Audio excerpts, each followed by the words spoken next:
93 Network.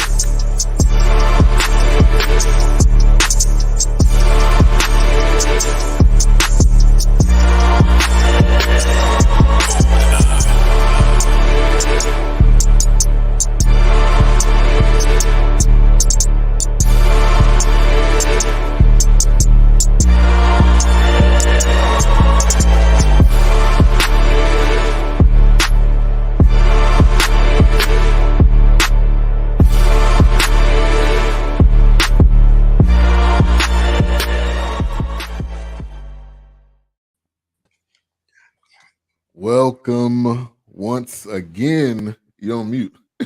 You try to say something, dog. But welcome once again to the forecast. We review movies, films, documentaries a completely different way, 4 different perspectives. Coming at you tonight with a great one. Jamie Foxx is back outside, so we had to do a Cloned Tyrone. And shout out to A-Trap for the suggestion. And we are definitely, I'll say this real quick before we go around the room. I don't know if I've been as excited to review something in a while. So this is going to be a good one tonight. Doc, how you doing tonight? You may want to skip me. Can y'all hear me okay? I can hear you, yeah. I'm live. I'm not lagging or anything like that, because literally, and when I say literally, the intro just got through playing in my ear. Just got through playing before you went through. Oh, no. Nah, you're fine right now. I don't know. Don't move. What? Don't move. So what? I don't want to talk about it. Go to somebody else. Wilkes. I'm good. Doing all right. Yeah, I'm pretty excited about this one, man. There's a lot of nuggets and some deep thinking situations in this. But comedy wise, I mean, I'm gonna already say it. I'm gonna put it up there with the one that we watched that had Jonathan Majors, the Western. Oh, The Harder They Fall? Harder They Fall. I said it. Because I can only imagine what craziness went on that set. On that set. Yeah. and you know, this was classic Jamie Foxx. You got Jamie Foxx from the Jamie Foxx Show. Right. He had a little bit of Ray. It was playing those characters. I mean, This was good. I don't know how people keep a straight face around that dude. Yeah, the person I really want to hear from as we kind of go around, kind of slash initial thoughts. H-Rap B thoughts. Yeah, because how you doing tonight? He chose this. He don't like Jamie Foxx. See, man, you don't like Bill Williams? No. What you about to say? I just don't think Jamie Foxx is a great actor. I never said I didn't like it. It's the hottest movie in America right now. So if Bill Williamson is in it, if Fred Williamson was in it, and it's the hottest movie in the world, you gotta review it. I guess so. It ain't about what I like; it's about what the people like. Well, we don't want you to be tortured. We don't want you to have to sit through it now. Nah, I mean, again, I just don't think Jamie Foxx is what is the. He's horrible as an actor. I mean it is, man. We don't want you over there with stomach pains trying to watch it, man. Oh, no. I mean, I don't hate Jamie Foxx. I mean, he ain't Bokeem Woodbine. He ain't Fred Williamson. The guy that nobody knows his name. Yeah. The man that's in every film in the 90s. Bokeem Woodbine, man, was on everything. Everything. Yeah, from a cop to a bum to a basketball player to you learned that early from Samuel Jackson. Hey, take them roles they get you in. And Bokeem, I ain't now. You're not elevated. I give you that. He stepped his game up. You know what I'm saying? All right. So initial thoughts, H-Rap? I thought it was a great movie. It was suspense. It was comedy, a little drama, a little conspiracy. Thriller in it. Great movie. Yeah. All right, I'm coming back to you, Doc. Initial thoughts. No, don't, because I'm texting a private message to you right now saying I'm going to try to reboot because I don't like what's happening right now. All right, you good. We'll bring you back. All right, Wilkes, you want to comment anything else? You know, yeah, when I was watching this, it was just one of those things where I kept hearing the old people that I grew up around, that I love dearly and appreciated. I just kept hearing, man, what they put in that water down there at the plant, you know, because it was something that I always heard. My grandfather said it, my neighbors said it, my church members said it. You know, it was just it was a running joke, but still it was a running joke, but there was a little serious, you know, there was a little seriousness to it. You know, it's like what they put in that now. What they doing? Even they used to say, "Hey man, the chicken don't taste like it used to." Yeah. Oh yeah. I still say that. Oh yeah, absolutely. I mean, but well, let's get serious. You got foods now that are making people obese at a very rapid rate. Yeah, that are not real. I mean, if they're, I mean, we're gonna be real about it. I mean, you got things being injected with different chemicals and preservatives and all this and colorings and yeah. I mean, like I said, this movie is it's comedy, but there is some seriousness. There are some undertones. Yeah, there's a lot of seriousness to it. Let me give some shout outs here. Benita A. Whitfield, the artist formerly and currently known as, when that single dropping, we'll play the music video live on the show. You know, whenever we're ready. Come on, we're ready for you. Got a time slot and everything. Anthony. What's up, Docs? He said, "What's up, fellas? Forecast crew and Brian. Anthony, how's it going? How you doing, Miss Jones? Misty's. He says, so many black people I know didn't like it. I loved it. Yeah. I mean, this had a lot of vibes to it, man. And the music from the jump with the intro, like punch you in the mouth, like you about to have some Bootsy Collins slash like hip hop, soul, Motown. Yeah, like you know they were gonna have to come with it. Yeah, they were gonna have to come with it. Yeah. But yeah, for me, I was excited, and I really wanted to more so support this movie for Jamie. This is the latest movie he's come out with, and with all of the writers' strike and everything going on.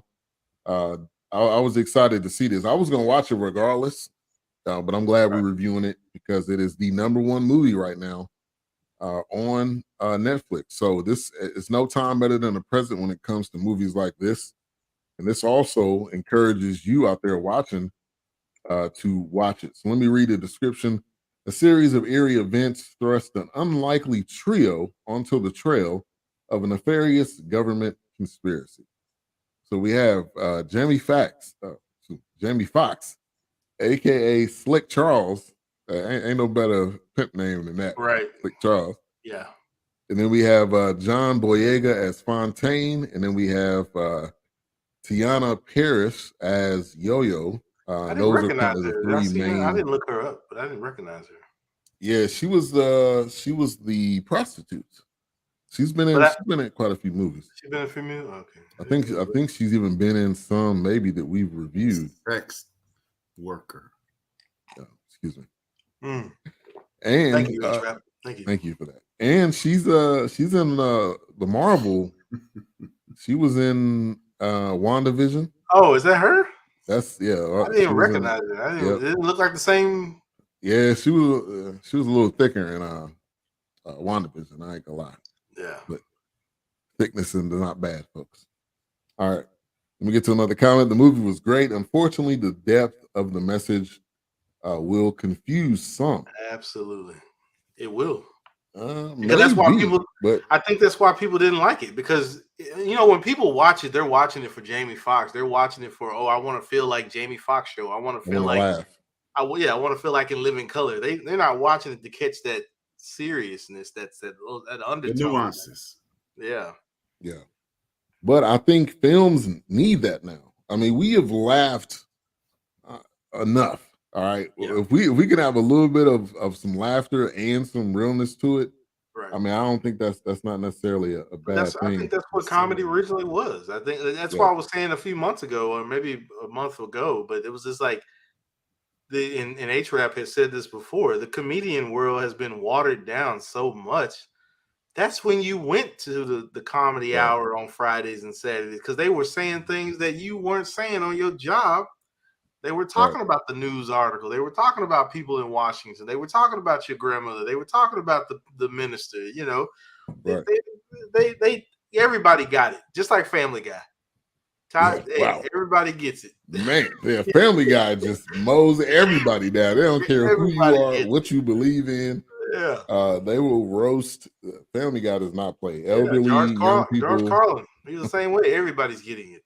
Everybody's getting it. They do not care. And this is Gary Freeman. Thank you for tuning in. That's from his comment right here. Shout out to my parents. Thank you guys for tuning in. He said, "What's up, family? I love the movie, the humor, and the metaphor of the white man controlling the black community." Yeah, absolutely. Absolutely. Real is real. Shout out to Big Mo. Thank you for tuning in. My brother, you're not ready yet? Oh, we can hear you, though. Yeah, we hear you. Oh, you can? Yeah, you good. The only thing I'm still as pretty as I was. Only in America. Pick up your phone. I'm on the request thing. Okay, so you was gonna say something being about audio? Yeah, no, I was to say if it end up being too bad, you can just try your phone for tonight. Yeah. Okay. Otherwise, you seem good. So go ahead. Okay. Initial thoughts. Okay. I'm like Wilkes. I mean, Wilkes came out and said I loved it. It was the second best since The Harder They Fall. I loved it. You know, I was biting my tongue about the Jamie Foxx situation, because if you think about the chuckle moments throughout the thing, he had 50% of them minimum, and that may be a conservative guess. And so what I think he did well this time, I didn't think he tried to overact. I thought a lot of his lines were so subtle that that's what made him funny, because he was like saying them in a trail off voice to where you really had to be paying attention to even hear what he said. You know? So that's why I think, you know, I'm not going to say he's the greatest actor of all time by any stretch of the imagination, other than Ray. Yeah. I concur. So he won an award in Ray. They couldn't find another person. Yeah, I don't think they could find another person. Nah, I don't know if anybody could have did that. Yeah. With the acting and the music part. Yeah. All right. So what'd you say? Maybe Stevie Wonder. He can be his blind double. Yeah. Y'all wrong. Oh my gosh. Hotter than July, baby. All right, so I talked about the music. The intro I felt like was perfect.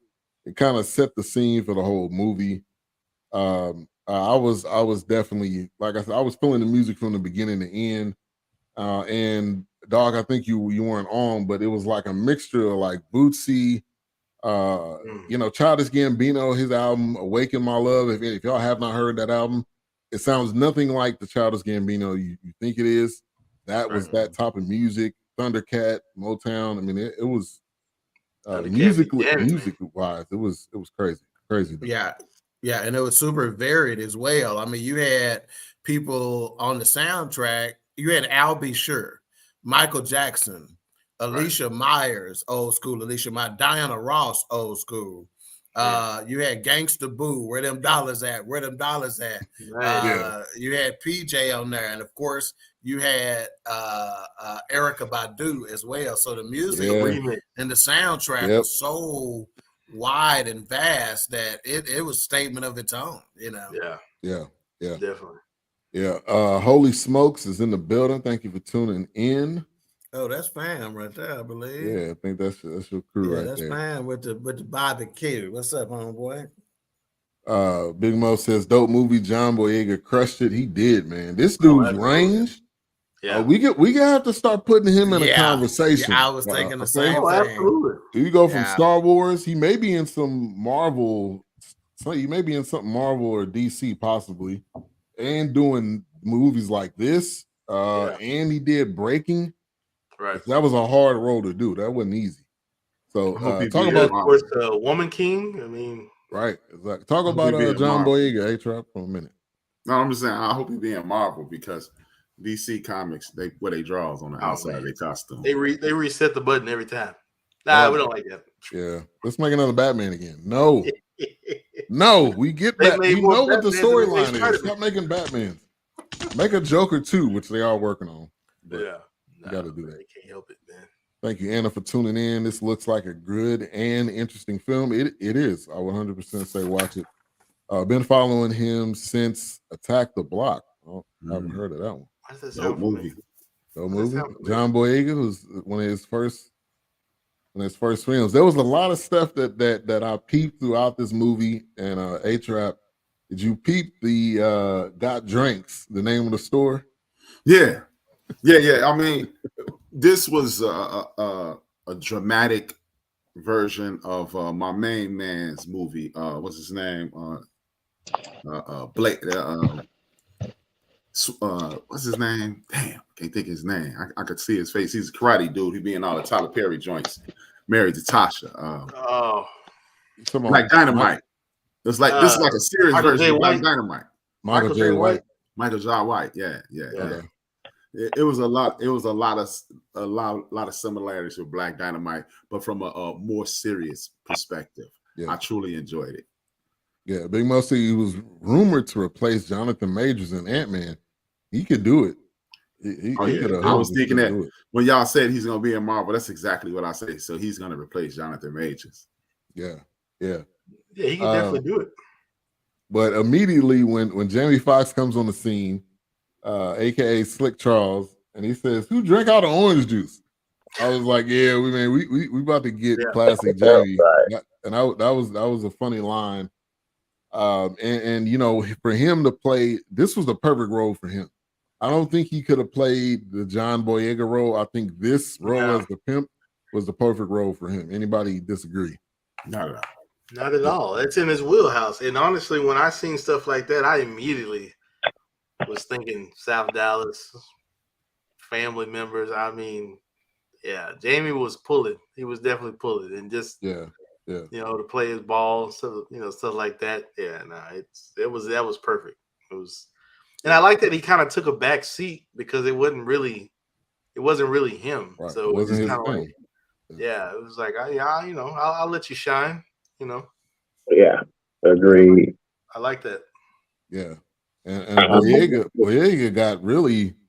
It was his film. I mean, we'll talk about it as we go along, but obviously that's the one that they cloned. So this is who it was kind of zoned in on. But the storyline was great. So Fontaine is Boyega's character. Thortain. For short. Yeah. So he's he ends up waking up in the morning and he's kind of walking around and he's going through this routine, which as the movie goes along, it's almost like a Groundhogs Day. He did everything every day. But the part that was different was the old man who was really telling him what was going on, but he wasn't really hearing it. He just thought he was some crazy old dude. He was giving him clues throughout the whole way, which I felt like that was a dope aspect of the movie. That was one of my early notes as well, is that I said, I'm like, what is this? Is this some sort of Black Groundhog's Day? Was my initial, because the first two cycles they went through to where he was waking up again, and I wasn't sure if they were going to go through with the third one, but I figured they ended up just doing two cycles that were identical to paint a picture for us, Now, I was off when I heard Freeman say that the message of this may be so deep that some will miss it. Let me just say this. If they consider this that deep, I thought it was pretty surface to where it was obvious what the message was. I thought it was in your face. If you missed this, you need to, you got your GED and not your full high school diploma. Maybe you went to soccer somewhere, but it wasn't that doggone deep to miss. I thought it was pretty in your face. I agree with him. I agree with him. You think it was deep that some folks gonna miss it? Yeah, because people don't people don't really pay attention anymore. People, it's kind of like with conversation. That's why the art of conversation is dying. The art of conversation is on the critical list because people say, this is what I anticipate. Like when we watch the show, let's just use our show as an example. You know, you are the jovial guy. So people come here, they go, dog gonna be clowning. He gonna be killing us with the one-liners. He gonna be shooting at the audience. But in the event, you get into a mode and you go into, like, occasionally you'll go a spiritual mode, or you'll go into a deep thought. People are not really in. They don't grasp what you're saying because they're saying Doc is about to be funny. They're waiting on your joke instead of listening to what you're saying. Yeah. And with this, like with the old man, I hate, maybe one of you guys were going to say it in a second anyway, but I'm going to say it. It was a message in the old man. Listen to your elders. I bet you most people didn't get that. Right. If you listen to your elders, you don't have these problems. This is the past telling you. Is again, I use it frequently on my program, Sankofa. You listen to your past to find out why you're right here so you can navigate the future. People not looking at it for that. They're going, yeah, that was funny. That was crazy. But they really I'll give you that. But I don't think it's because of the depth of I don't think it's because it was so deep. I think it's because more of your reasoning, not the depth of it. You know, it's because their expectations may be different, you know, when they came in. Oh, that's what I was saying. I think like they see Jamie Foxx, they see John. Yeah, I could get with that. Yeah. They gonna immediately want, you know, gut busting, you know, falling out their seat. But and at the end of the day, you know, there's a message there, and maybe they don't want to think that deep. Maybe they just want to, hey, what's on the surface? Right. Maybe so. Yeah.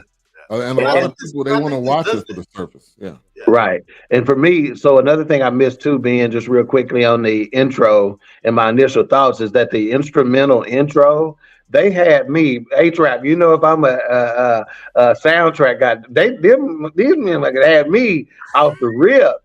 With the intro was so funky and it's so old school, and then not soon after that you got the store scene, right? That was right up my alley. Then you come with the old school whip, and I immediately thought, I said, okay, I know Wilkes in. As soon as I saw that, I said Wilkes in right here. And then the kid that know everybody, I said, this gotta get A-Trap because he gotta resonate with this kid who the know it all. But he's lovable. Everybody love him, but he a little too smart for his age, you know, kind of deal, you know. So I thought within the first 15 minutes of the thing, they gave everybody something that you need that brought you back home, man. You know. But see, I can't tell you how many Good Lucks and Gold Star burgers I done had. All right, man. But see, again, this is why I agree with Freeman. Because a lot of people see the kid as a smart aleck. That was a symbolism of us letting our kids not be kids. They're getting too much information and they out of control. Right. Okay. There was several messages in every scene. And I'm with Freeman. It's like, nah, people. Oh, it's there. I think it's there on purpose. I'm telling you. Hey, and I think the kids symbolized him. Kid was him when he was a kid, or his brother that he was thinking. And let me just say this, because I did know Justice earlier. I said it was up there with Harder They Fall, but I'm going to even put it up there with Nope, because it was one of those. I felt some Jordan Peele aspects from this movie. Yeah, the comedy's there, I get it, but even those subtleties of the message that they were trying to bring, I can put it with Nope, but definitely Harder They Fall. But and I think to A-Trap's point, you know, again, think about this. Okay, now here's a deep thought, right? A-Trap made a very good point about what you're looking for and what you get. And I think it's a lesson to all of us, right? Quit predetermining, right, what you're going to get from something. Go into it truly, force yourself to be truly open-minded, right? Because if you don't, you're going to miss what you're going to get from the forecast, right? So what A-Trap hit on, he just interpreted this piece of art in another different way. It is no different than if we put this complex And I look around because being, as you know, hey, Wilkes, you done, all of y'all done been here. You know, I got wall art. And one of the things I love about it is because 2 or 3 different people can get 4 or 5 different interpretations of it. Right. We just got the same. That's what one of the things that you're going to get on the forecast that you may be missing is the fact that we're going to interpret this art. That's what we're doing. Right. And A-Trap just simply interpreted a piece of this art in his own way, in a way that I didn't see. That's one of the reasons why I look forward to it on a weekly basis, is because I want to see, okay, what did Ben see that I didn't see? What did Wilk see that I didn't see? What did A-Trap see that I didn't see? So I think that's just another interpretation. It doesn't make anybody's wrong, right? Or anybody's more right. It just means that's our interpretation of what this actually is, artwork. And to Doc's point real quick, when he talked about the different scenes like the grocery store and the cars, hell, I actually thought about Doc at the old school when I saw the old school out front. I was like, man, because that just took me back. Right. Yeah, and the car was so clean. That car was, I mean, all my juices is flowing at this point. I'm like, completely in. Like I'm sitting. The only time I'm picking up my phone is when I needed to make a note for the show. Other than that, I'm like, completely in. I didn't want to look away. I had my phone charging while I was taking notes, and I'm like, all right, I'm gonna have to do one or the other. I had to pause it at some point. We had to rewind it. Me and my wife watched it. So, was y'all holding hands too? Nah. Yeah. He want to put that in on us. A-Trap, you notice this? He want to put this in my wife. Every week we got to hear something about my wife. We don't care, man. Hey, the world want to know. This is a good comment about Big Mom. I want to get y'all thoughts on this too. The kid was interesting too. All the SpongeBob references made me feel like he was going somewhere with it. Maybe I'm reaching. No, I'm not reaching. Yeah, I think Mo, you're on it. I think was to Fontaine's life. That's the parallel he was making. And I'm gonna ask this when we get a little bit later about this kid because it's a little interesting. But anybody else got thoughts on that? I think. Go ahead, A-Trap. Go ahead. Go. No, I just think Mo is just doing the same thing I just said. His interpretation of it, and I think it's fascinating. So I think that's the beauty of this show. Our viewers, the hosts, is that nobody's wrong on it. We may clown you. That don't mean you're wrong. We clowning you because the shit funny, and that's what we do as a people, right? But I don't think you're reaching at all. I think it's a fascinating point. Yep. Absolutely. Go ahead, A-Trap. The SpongeBob references. I think the SpongeBob references tie right into what I was saying in regards to. Okay, we got to get this out there, A-Trap. Go ahead. He really wants to be a child, but he's been exposed to too much. He's seen too much of this chaotic world that we're living in.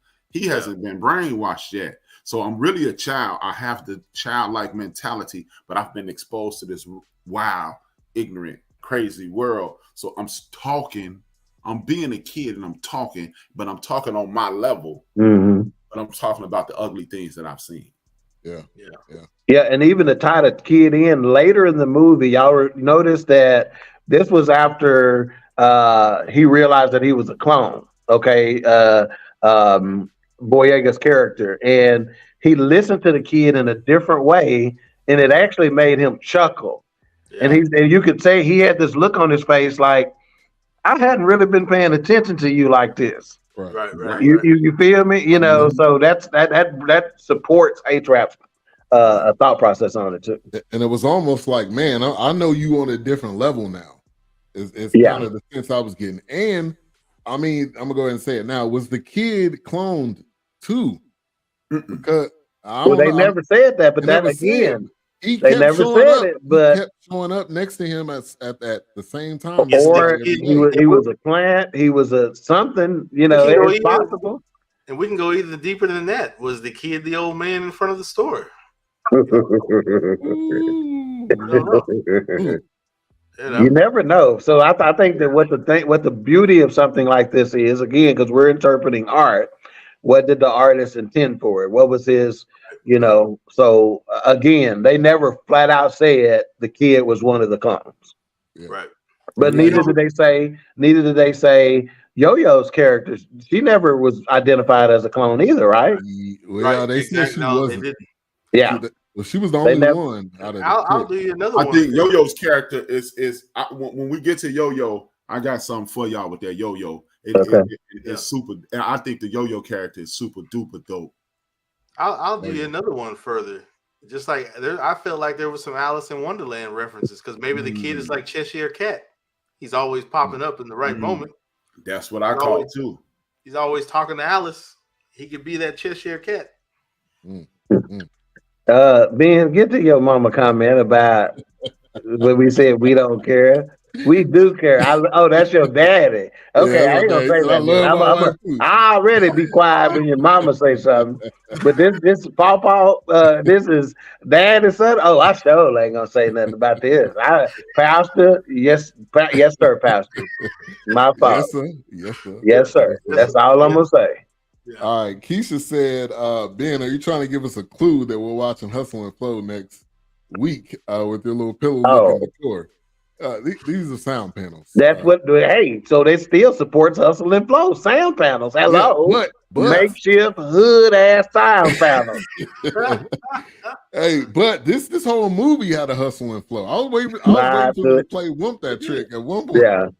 Yeah. He was driving all around. What if I tell you? Real quick, we cannot go any further without this line that Slick Charles said, catch your breath before you pass out. When he said that earlier, look here. I knew I was here. He had some one-liners. That's why that let me know. Pay attention to his one-liners because he's going to start hitting you with them. And they were just so subtle. Yeah, he was like that on the Jamie Foxx show. He would get those one-liners in, and I'm just like, what? Like, said, I hated Dope. Daniel Coulier's character was morbid, all depressed.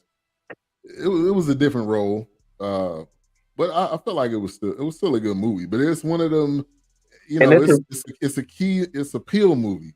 I mean, and it's a real character, a real life character. What I mean is, me and my sisters were talking about it today that there are people like that out there, that their whole essence is negativity. It's depressing. It's morbid. That's a real life. So I think it actually caused the same feelings in him that it causes in us. Like it drains your energy. You don't want to be there, but I think it needs to be represented in cinema so we can get that feeling, because sometimes guess what? Cinema may show us some stuff that we are missing in real life, but we get it because we're watching it through a less guarded lens. You feel me? Right? Like we're not so guarded like they trying to come at me, but we may get a message, differently than somebody coming and telling us. Message. All right, we got this we got a paragraph here. There goes Slick B and Slick Charles' brother.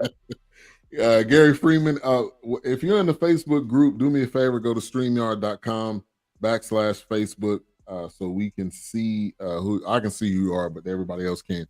He said this wasn't so much that they cloned Tyrone as much as a number of replicated gangsters, pimps, and hoes that resonate in our community. One is killed or jailed, and another is ready to take his place. Woo. No matter how destructive and dangerous the position is, Nicki Minaj is easily replaced by Cardi B, who was replaced by Megan Thee Stallion, who was replaced by Lotto.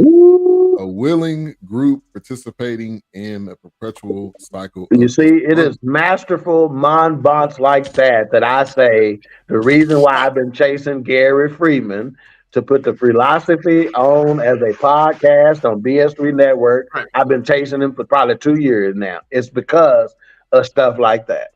If I can sell you a product. That goes with rappers too. You got the next little whatever is ready to come right back. Hey, while we're talking about it, the next Jamie Foxx, hello. That's one of the reasons why this whole movie has gotten the fame that is and attention that it's gotten because of what's going on with Jamie Foxx and the conspiracy theories that are lining that. And guess what? Do you think for one moment that Jamie Foxx, who in Hollywood, black, white, or otherwise, isn't replaceable? Right. Everybody is. I mean, they're already moving towards CGI. Actors. What do you deem irreplaceable, though? I mean, because irreplaceable can be seen in two different lenses. Irreplaceable can be like, okay, you can say irreplaceable, and you can say hey, everybody can be replaced because movies continue to be made, and we're gonna get good movies. But the depth of the acting, the quality of the direction, and things of that nature. At this point, I think Washington is irreplaceable. I think Gene Hackman is irreplaceable. I think De Niro is irreplaceable because we don't have people, because we live in a microwave society and we make people stars before they're ready. Just because you entertained us 3 straight movies does not make you a star, does not make you a quality actor. Rello was on here a couple weeks ago. My man Rello, shout out to Rello. And everybody loves Michael B. Jordan. They want to make him the greatest actor in the world. He's the greatest actor of all time. Michael B. Jordan is an A-list, is a C-list actor. Everybody got him as he's a movie star, but he's not a great actor. So no, I got you. You can be box office and not quality. But you can't find the next Denzel Washington. Edward Norton is the next Gene Hackman. And we don't have another. If Edward Norton and Denzel Washington are snatched off the planet, movies are going to be made. They're going to be quality, but they're not going to be upper echelon. When Steven Spielberg transitions, when whoever was my man Ryan Coogler, when this crew, if they were no longer there, we would have problems. We would be entertained, but we won't be entertained to the level that they are giving us. And that's why you're irreplaceable, So irreplaceable in terms of quality. But again, when you even think about a clone, isn't the overriding thought that a clone is not as quality as the original anyway? So even you may even go say, again, you being a rap aficionado, right? And to use that analogy about Cardi B can be replaced by her and Lotto can be replaced by and all these other things, right? And you think back to your MC Lights and your Queen Latifahs and your right. A lot of people would argue that these female rappers today aren't the quality that they were, right? Rhapsody. So my point is that yet they've given us them as the replacements for those. You follow what I'm saying? Remember the theory we had early on too about how you're not gonna have many mainstream black actors or actresses hot at one time. They're gonna give you one at a time, one at a time. So that's what I mean from a replaceable standpoint. It's like, okay, we can, Jamie Foxx, you're not doing what you're supposed to be doing. You're not adhering to our thing. You saying a little bit too much. You getting a little outside yourself. We're gonna put somebody else in. Huh? What did he say? I didn't hear what he said. And maybe I should. But I think because it came from H-Rap, he needs to say it again. Nah, it was a hip hop joke. It's a crash rumor out there saying Puff Daddy poisoned Jamie Foxx because he would let him get out. Oh. That's why I say you won't let Puff you ain't finna. It may be funny, but it ain't outlandish to me. Okay, Puff ain't got the type of tool, but it is still funny. Right. Let me give a couple shout outs. Golden Brooks, thank you for tuning in. Living my life like it's golden. Living my life like it's golden. But I Courtney believe Harper. What's up, Court? That's my niece. What's up, Courtney, man? I ain't heard from Courtney in a while. No, that's my oldest niece. Oh, okay. I thought that was the other. How many people named Courtney Harper? One I know.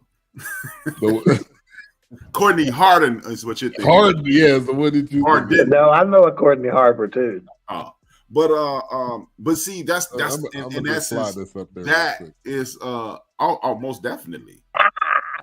Most definitely. For one day, that's what they say. But see, that's the problem, dog. They ran Cardi B out there. They ran Megan out there. They ran actually Nicki can rhyme, but that's the purpose. To me, that's the purpose of this movie. Me and Mo was talking about this the other day. Are you willing to, if you build something up, are you willing to sacrifice the quality of your product for the money? If you could get $20 million to be Megan Thee Stallion, do you take the $6 million and be Rhapsody? Be Bahamadia? Do you be I can't think of her name. She Benzino's niece. I mean daughter. Corey LeRae. Yeah, Corey LeRae. It's this one chick, London something. She's super dope. Are you this Muslim chick on Instagram? Are you willing to just? Is $3 million enough, or do you need the 20? And that's what this movie is adhering to. The community at large has said, "I want the money. I will sacrifice everything for the money." And then look, James Evans said it best. If you make a list of things, at the bottom of that list, the last 3 things you'll see is poor, sick, and dead. And if you get sick, you're going to get dead. So ain't nobody really trying to beat poor. But is poor what they presented to us? Poor is a lack. Let's be honest. Poor is a lack of is it poor? Do people live in poverty or do they live in a lack of abundance? That's what this movie is saying. And it's a perspective. Yeah.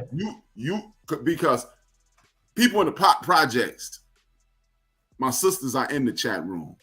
The best times in our lives when our mother was going through school and we were in an impoverished situation. And the more money my mother made, be honest, me and my sisters grew apart because now we got the chance to do what we want to do. No, you're on to something, man. We used to be Bo, Phyllis, and Brian on top of each other every day, going to our grandparents' house, going to hang out with Eric, Glenn, Craig, and then we go to the south side to Booby them house, and we were a close knit group. We're getting close now. Wow. The more money my mama made, now I'm down at my dad's house. Yeah. I'm running with my partners. I'm going to football camp. I ain't talking to my sisters. I have literally gone 2 years without looking at my sisters. Yeah. You know, my family is one of the closest knit families I know. And we were much closer back in the day when we all made less money and we all had less, you know, because of the types of things we did with that less. You know, it's like we didn't have a choice. I couldn't be in Miami and then here and then there. I had to be at this family function. We're gonna be at over there in my backyard playing dominoes and barbecuing and playing music, and because we didn't that didn't cost the same as I'm gonna be at this comedy club watching Godfrey or over in here watching Mike James. You follow me? I had no choice. So you're right. That touches on Yo-Yo's situation in the movie. That's why Yo-Yo was my favorite character in the whole. She wanted to aspire to mine too. I wanted more. But for different reasons. Other reasons. Other reasons. But I mean, she was wanting to be an actual, like, you know, I guess maybe a detective, but a working the beat. But it was. She had other aspirations. So that's like what Doc said. That kind of touches on, like you said, when we all see it. We've done it. I mean, when you slightly start coming into those things, things change. I mean, even the Bible mentions it. I mean, you know, when I was a child, I did childish things, but now that I'm adult, you know, I put those childish things aside. But you know, it's one of those things where you just, okay, I'm not there anymore, so let me, you know, step up from those things. But it definitely, for me, when he said that, I just thought about Yo-Yo because she had other, and my boy Kiefer Sutherland, Jack Bauer in the house. Yeah. Hey, that was a curveball. I mean, he's reading pretty much her background.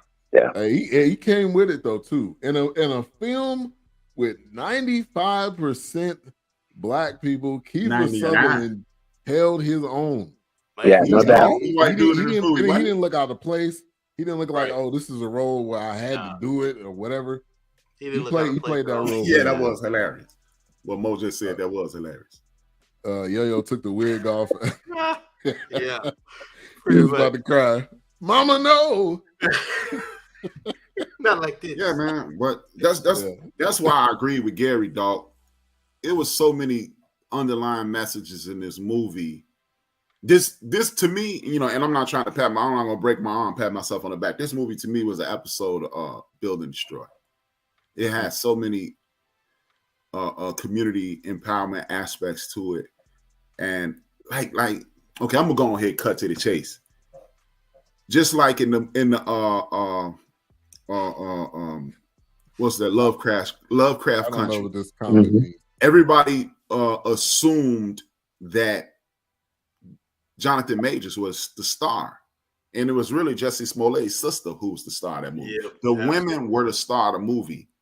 And what we did, like, I don't know if y'all caught on to this. Yo-Yo's character is the character that they really needed to destroy. If you remember when you mentioned Keith Sutherland showing up, he had mind control over all the men. He couldn't control Yo-Yo. This goes right into the aspect of why we need these sisters. Because if the sister's head is on right, she gonna save the day. Come on. Right. Because she is the reason we're gonna be here tomorrow. But if we can get these brothers to continue to act a damn fool and kill each other and destroy each other from the inside out, we'll continue to control their minds by waving this dollar in front of them. Because I wave this dollar in front of you, you're gonna lower your standards. What do you do when you lower your standards? You sell dope. What do you do? Well, now that you're selling dope, you're not at home eating meals. You in the street eating meals. Now we're gonna poison you with this chicken. What you eat when you eat? What do you do when you get to eat the chicken? You pour more liquor into your body. Now you got cirrhosis of the liver. You got kidney stones. You're dying slowly, and you're gonna leave your woman to me. And to me, that was the part that Keith Sutherland, because you see, Keith Sutherland was hesitant to kill that black woman because he understood the black woman is the key. And that's what I was just watching it like, wow.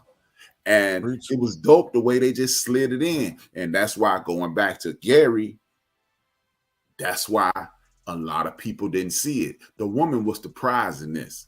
He cloned, you notice, they didn't clone any women because you can't clone the source of life. You can't clone God.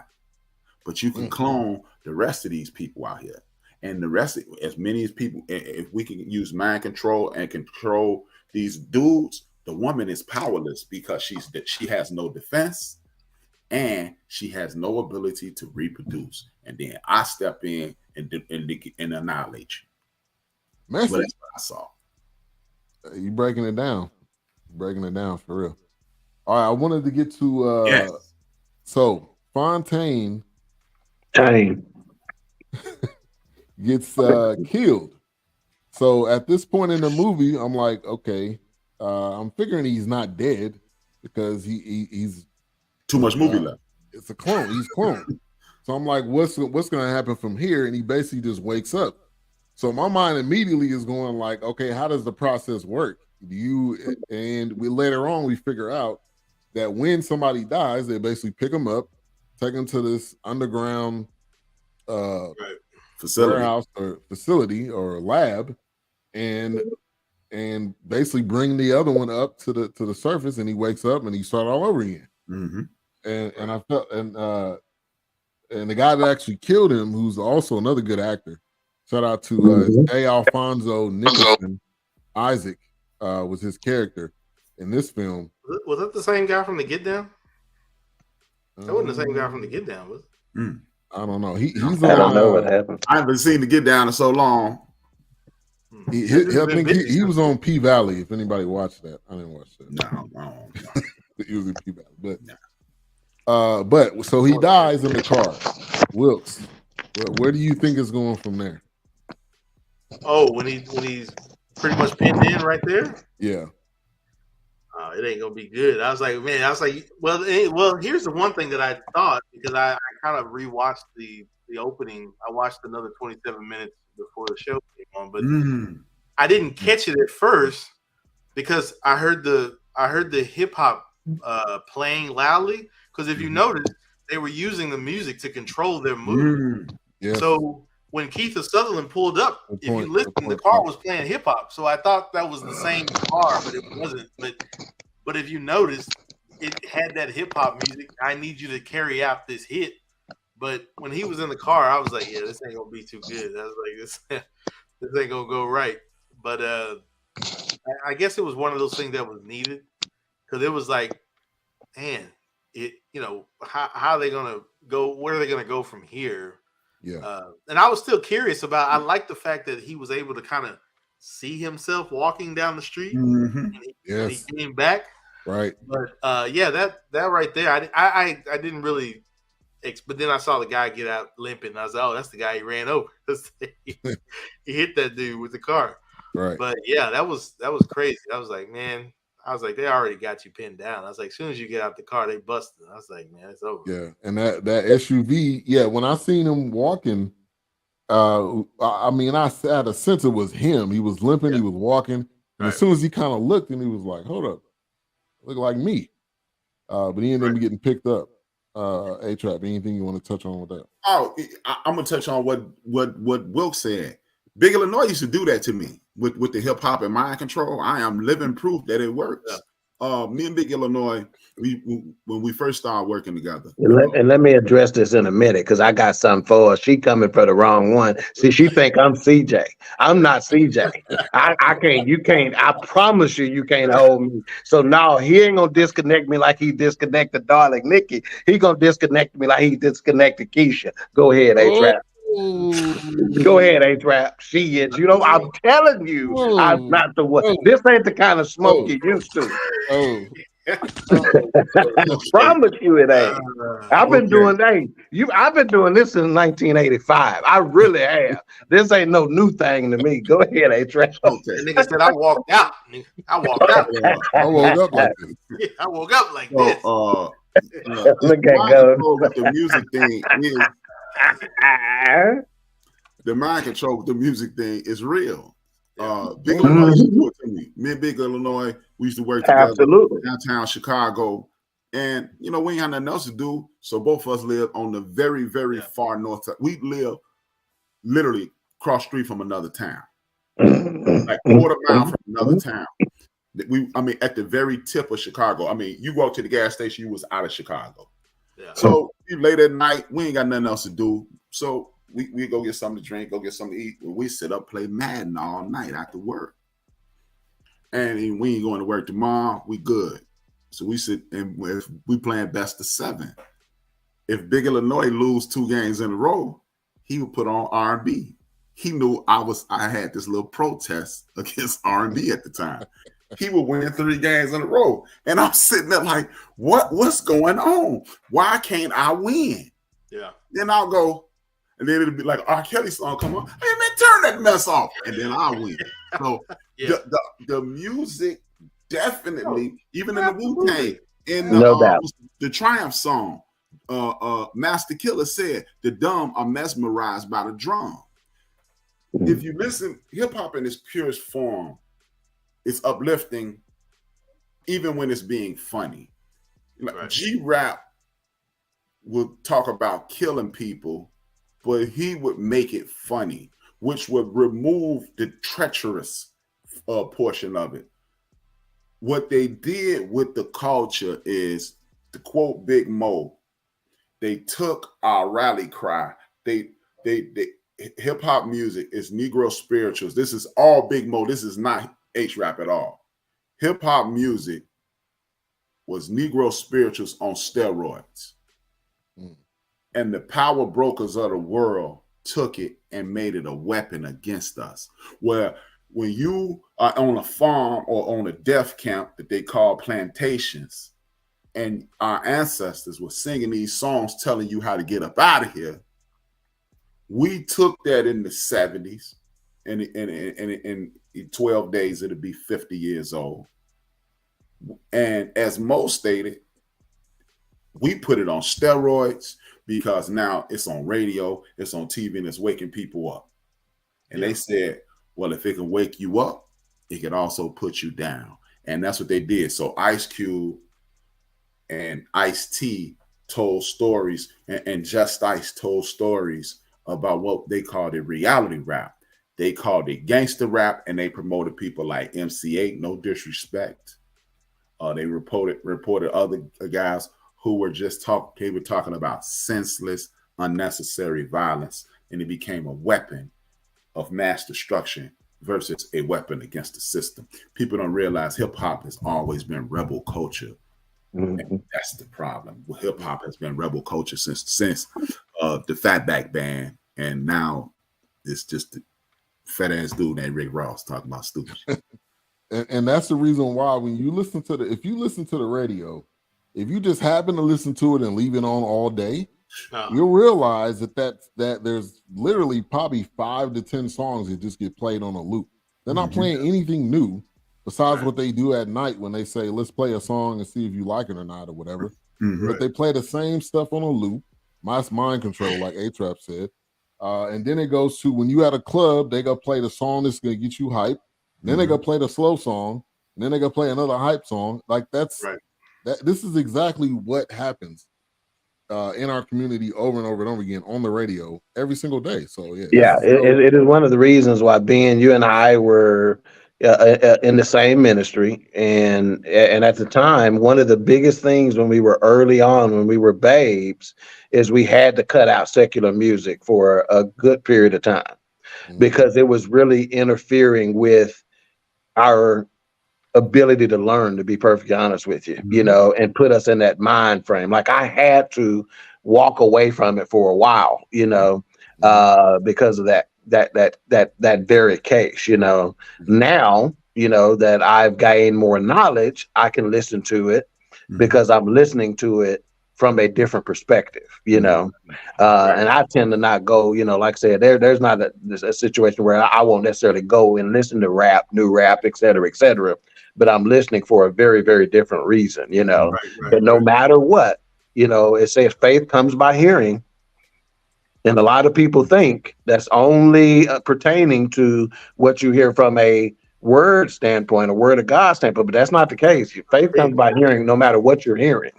You know, you'll develop a faith for. So yeah, you got to be careful. Most definitely. Yeah. And again, I'm living proof of it, man, because only time I listen to the radio in my entire life was in the morning when my mom we used to get dressed to the radio when we used to have Tom Joyner on WJPC in the morning. Then it was Bob Walt, and then it was Doug Banks. Once I walked out the house, me and Big Illinois swapping tapes. Me and Draz and Big Illinois swapping tapes. me and Phil, we going to the record pool. We going to the record store stealing records. I was never. I mean, that ain't good, but you know, I was like, I ain't trying to hear. He didn't mess with you. He don't mess with you. Obviously, you know what I'm talking about, Keisha. You got the playlist playing in the choir room. Anyway, so the aspects of this substance when they go into the trap house and they end up finding this elevator in there and they go downstairs. I love that scene from beginning to end for a variety of different reasons. They get down there and there's a white dude with an afro, and you know what and all these dudes were planted in different. They were planted in the corner store. I remember that. There was another guy with the same. I was wondering if it was the same guy, but it wasn't the same guy. It was just different guys. But that honestly made me think of the corner store with the Middle Eastern guy or whoever's in there. Like, hey, what's up, bro? Or what's up, my guy? Or you know their words. They, hey, boss. Or that immediately made me think of that. I don't know if y'all thought of the same thing. Oh, definitely. And they try to relate, like, nah, we ain't brothers, number one. Right. Number two, don't call me boss. Okay? Don't call me cheap either, okay? Right. It's this section of town here in Chicago, not far from where I live, right in this very moment, where my dad grew up. My Uncle Ed Cotton used to live there too. Rest in peace for both of them. And it was called it was affectionately, and then I found out later in life, the Jewish community called it Jewtown too, because at one point all the Jewish owned shops were owned by people. As time went on, it was Middle Eastern guys owning those shops. And like you said, Ben, you walk past, they would literally tap on the glass and open the door. What up, homie? What up, homie? And when they would do that, I would keep walking. I don't care if they was like, hey, we got the new H-Raps. And I'd be like, hey, I'm going to pay for them down here. I'm going to pay that $10. Yeah. Don't call me homie because I'm going to punch you in the mouth. Right. Yeah. But so they get down there and they're looking around, obviously, which that scene was funny. And then somebody yelled and Slick Charles ended up shooting the guy. They dropped the accident. Because he Well, you know why though, right? Because he had taken He got some of that scared. powder. Oh, He yeah. thought it was some cocaine, remember? Made a And he was paranoid. gonna start trying to steal it. And like, shoot, Yeah. while I'm in here, because you remember they wasn't in it at the time. They were just following old boy, you know, Right. and Oh, him and Yo-Yo yeah. wasn't kind of committed Yeah. at that point. Yeah. So yeah. he's stealing this what he thinks is to be cocaine and taste a little bit of it, and then he just started doing the whole smoky thing like he did on Right, Friday right, when he right. smoked that weed with them essays, you know. Yeah.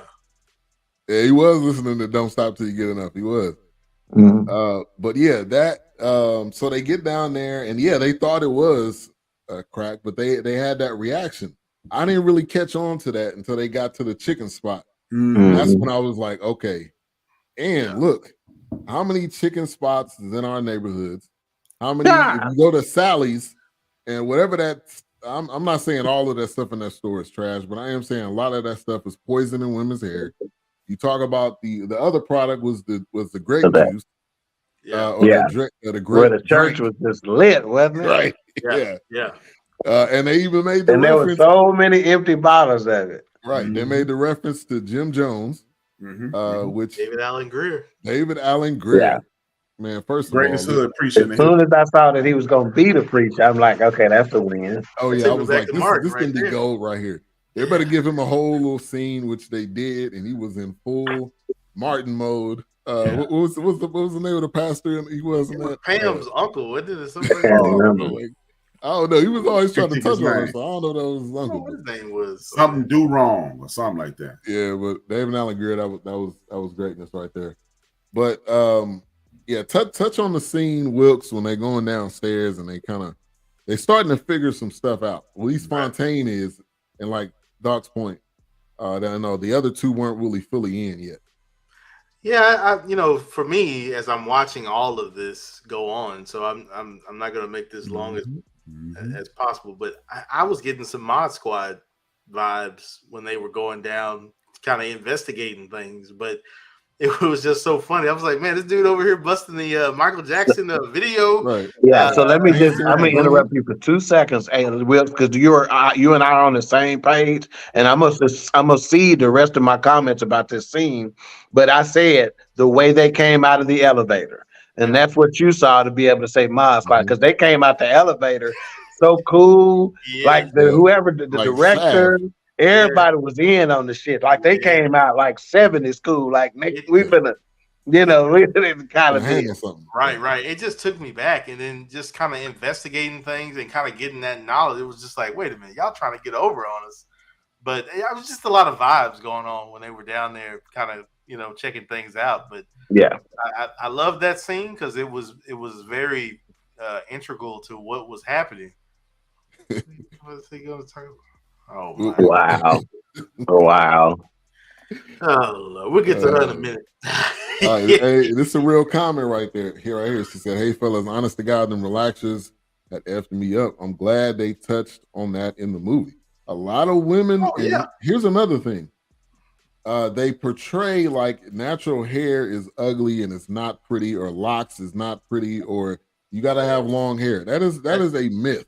Hey, if you're a real black man, your women don't have to just have long hair. That stuff burn your scalp. Like in this. It was seeping into people's brains. I mean, like this stuff ain't far-fetched. Like the products that they showed in here, it is in our community. It is fake. A lot of it is stuff that is man-made or in a factory.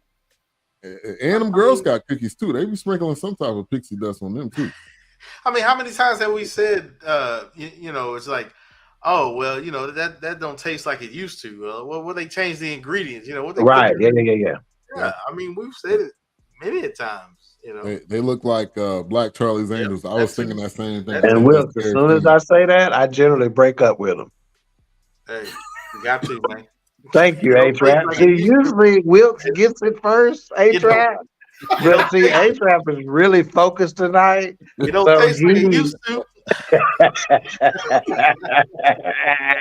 Don't trust me. That's usually when I cut them loose, A-Trap. All right, you want to get to that? You want to get to the beauty of the week? Absolutely. You're going to have to drive for me because I'm not, right. I don't have my access to my photos and whatnot.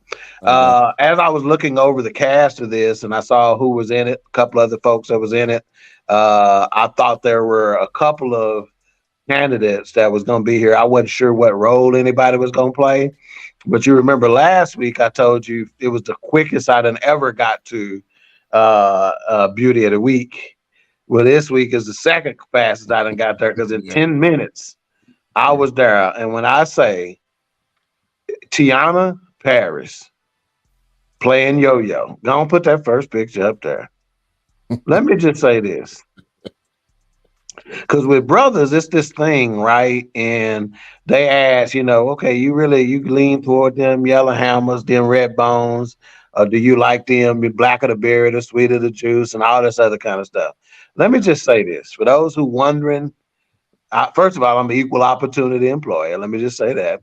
But look here, Tiana Paris, out of all the beauties of the week I done had, she is right up there at number one, number two, number three. And I'm going to say this, Tiana, put some more pictures of up there. If you need anything, if you just want to talk. You went straight past the / Ric Flair. Oh, speaking of that, and see this whole natural thing, it's amazing that she's in this film as well, because that ain't new for her. That is like her deal. She is and you want to say the quintessential natural. Being what you were trying to say a moment ago, where they say, they say the sisters is supposed to have long hair, and they think that's beautiful. If this right here is that is the mouthpiece for natural is fire. Yeah. Right. Yeah. And we as I think she needs some lotion on them thighs right there, but right around the knees. She good. She playing a role right there. She playing a role. Gold medal flower on them legs, man. They good, man. Them knees. I size 2 on my chicken. Put the first 2 pictures back up there, man. I need to see that one more time. That's just look at her. I'm like this. I'm gonna build you a spot like that in the house so you can just sit. And I'm gonna be over on the couch. Just look at me, hey. He said, just look at me. Did we catch what the man said? Build a spotlight in the house. Did we? Yeah. Round of applause. I'm a looker, Wilkes. I'm not gonna try to lie about it. I'm a looker. That's okay. That's what I'm a looker. I like to look. We're visual creatures. That's what men do. Yeah. Now, let's get back to hurry up in the show. Dog gonna be stuck to his drawers in a minute. Yeah, my shorts start fitting differently anyway when I look at us. Ain't no stay flow over here, baby. He said, "Bruh, especially them lemonades. I'm buying 2 cases next year. I don't know what lemonades. Probably something earlier. Next. Don't play that whack. We didn't play it. All right. So you have me now. You have it. She gonna write a song for it then? She got a lot to say tonight. She must be on something. You're right. A jingle. Somebody said, I don't know who this is, but Yo-Yo is fire. 100%. 100%. Who is that? Gary Freeman. Yeah. She was much darker in the first pick. They got high yellow in the fourth one. Well, trust me, she all black. Airbrush lighting, we know how it goes. Yeah. All right, so Fontaine's starting to figure some stuff out. Tane. He went back to that house. He went back to that house, and the lab was gone. But I wanted to go back when he came over there to Slick Charles. I'm about to say Slick Rick. Slick Charles's house, and he was like, "Man, you was over here yesterday. You was messing with my haberdasheries and everything." I don't know if y'all peeped that line. That was another one. Yes, we did. Yes, I thought about Tony Barker when I heard that. Yeah. Haberdashery. What in the haberdashery is going on? But yeah, when they went to the chicken spot, and so Slick Charles, even though he was a chicken was looking good, wasn't it? It was looking good. It was. I was hungry too. Hey, that's why I think so that powder. I'm sure they mixed it in that flour, man. Oh, no doubt. Yeah, when They mixed Fontaine, the lemon pepper. Yes, sir. Yes, sir. lemon pepper You Louie. can't go nowhere without getting. You want some lemon pepper on it? I was thinking about that the whole movie. I'm like, Lemon pepper. I ain't never Hey, eating no more lemon pepper in my life. lemon pepper, all flats, extra ranch. Mhm. But when Fontaine started laughing, I was like, he ain't really laughing because that dude ain't laughed the whole movie. So something off. Yeah. But what I'm saying is, Slick Charles, even though he was a pimp, he was catching on. Yeah, he caught on quicker than the other two did. Because it was like, all right, it's in the chicken. Well, pimps ain't never been dumb. Yeah. They ain't never seen a pimp get accused of being dumb. Right. And I think that's the element, though. I think that's the Jamie. It's that old grandfather, grandmom element. You know. Yeah. Like you don't see what's happening. No, exactly. I see what's happening in New School. You don't see what's happening, but I've been around long enough to see what's happening. Yeah. If you think about it, man, the three characters are the best people to detect something of this nature. Pimps, they know people. They know how to read people. Right on. Tap into your spirit. They tap into what you want. And drug dealers see the weakness in you and they exploit it. So these are the three perfect people to expose something of this nature. Yeah. And a perfect line, A-Trap, right up your alley. And Jamie Foxx said, we need something to eat. We need to sit down and talk and eat something. Like that's us, man. We got to have a conversation about whatever it is. Yeah. We about to eat. All right. We about to go somewhere. We about to go to somebody's house or whatever. Then he said something about a pimp sugar's about to something. Like right. Pimp sugar getting low. Yeah. Yes. Yeah, man. So they end up kind of finding different things out. It was in the perm. And then the Alicia Myers. I want to thank you for playing. I want to thank you was playing. I put down a couple of songs because it was just perfect timing with the movie. And I listened to that whole soundtrack between today and yesterday. The whole thing is fire. You can just let that play. Yeah. I'm gonna stop paying more attention. What you say, A-Trap? I'm gonna start paying more attention, man. I did not hear one song. Come on, A-Trap. In this one you did? Yeah, no music. In this one? Man, I don't hear. I'm watching these movies like that is fascinating to me, man. The music was a part of the movie. It wasn't. I see how you miss it in 80% of the movies. I see that because it's so subtle. But in this movie, it was like out front, hitting you in the face with it. Stop the madness. Stop the madness. She's trying to make up for that comment she said earlier to A-Trap. That's right. But man, I'm telling you, man, I it's like a glitch in the matrix with me, man. Yeah. Oh, I thought that said A-Trap is disappointing. Oops. Nah, that's what Mo said on this comment. The soundtrack was crazy, bro. I'm disappointed. Sorry, man. Listen to it. Listen to it tomorrow. Man, I'm telling you, man. I don't think he's anything we've watched. He never noticed it. I've never noticed anything. I don't notice the music. Now, okay, it was a movie like 2 weeks ago. The hip hop, man. Yeah, that's right. Yeah, if it's hip hop, all that. But I'm telling you, man, I am. But they had like 3 or 4 hip hop songs in this one. Yeah, they did.